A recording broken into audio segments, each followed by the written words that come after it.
মনে হইতেছে আমরা খুব বিপদে পড়ে গেছি, ঠিক আছে, খুব খারাপ অবস্থা এক একজনের। আসসালামু আলাইকুম সবাইকে।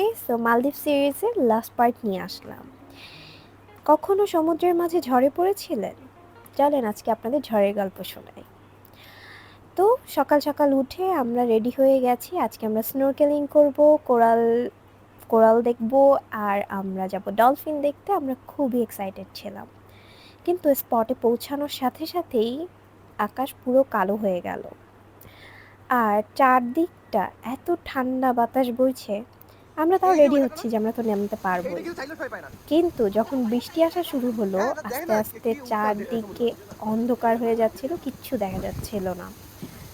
এটা শুরুতেই ছিল। মনে হইতেছে আমরা খুব বিপদে পড়ে গেছি, ঠিক আছে, খুব খারাপ অবস্থা এক একজনের, ঠিক আছে, একদম শুয়ে বসে পড়ছে, প্রচন্ড উত্তাল সমুদ্র,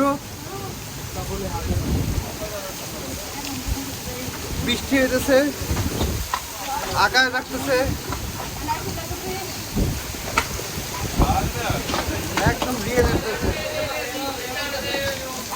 ঝড়ের শুরুতে তা আমরা ভিডিও করতে পারছিলাম, কিন্তু যখন মেইন ঝড় শুরু হয়েছে তখন আর ভিডিও করার অবস্থা ছিল না, কারণ ধরে বসার মতো অবস্থা ছিল না। ভাবছিলাম হয়তো শেষ, আজকেই শেষ।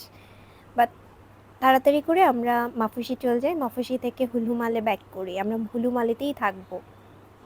বাট এর ফাঁকেও আমার জামাই একটু বিচে নেমেছিল, ওখানে কোরাল দিয়ে তার পা কেটে যায়, তাকে নিয়ে আবার মাফুসির হসপিটালে যেতে হয়, ওখানে তার ছোট্ট একটু সার্জারিও হয়, কত কী অবস্থা। দেন আমরা হুলুমালে থেকে মালে যাই। সবাই হাই দিবা।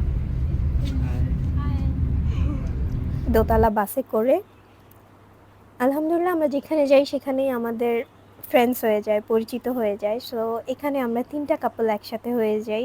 এই ৩টা কাপল মিলে আমরা ঘোরাঘুরি শুরু করি।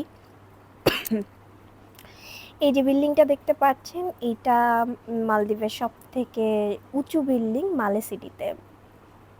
তারপর মালে সিটিতে সব কিছু ঘুরে দেখছিলাম। একটা ছোট্ট মিনি বাসে করে আমরা মালে সিটি ঘুরতে বের হই। আপনার নাম কি ভাই? আপনার নাম?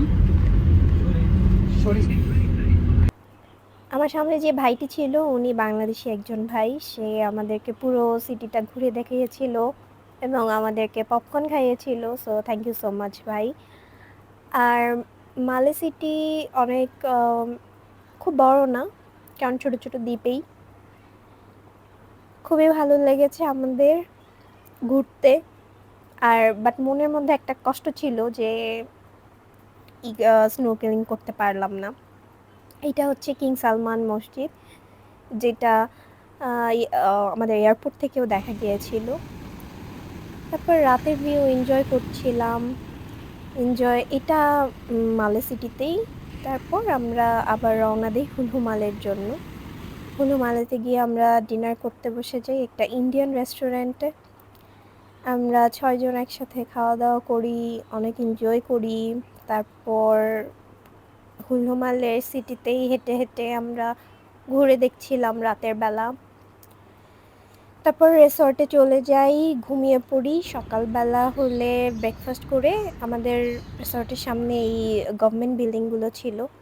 তারপর আমরা ডিসাইড করি ওকে, আমাদের তো করতেই হবে, 12টায় আমাদের এয়ারপোর্টে যাওয়ার কথা, কিন্তু আমরা সকালবেলায় কাস্টমাইজভাবে স্নোকেলিং করার ব্যাপারটা করি, যেটা $30 হওয়ার কথা সেটা আমাদের $120 করে লেগেছিল।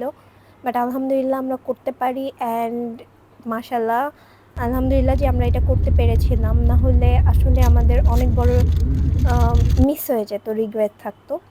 কিন্তু লাস্ট আর 5 মিনিট বাকি ছিল, আমরাও সেই সময় গিয়ে এয়ারপোর্টে পৌঁছে গেছি। আর 2-3 মিনিট লেট হয়ে গেলে আমরা হয়তো আর মিস করে যেতাম। So thank you so much আমাদের ভিডিওটা দেখার জন্য। আমরা এখন যাচ্ছি এখান থেকে শ্রীলঙ্কার ভিডিও দেখার জন্য ওয়েট করতে হবে। So thank you so much for your support, and আবার দেখা হবে ইনশাল্লাহ।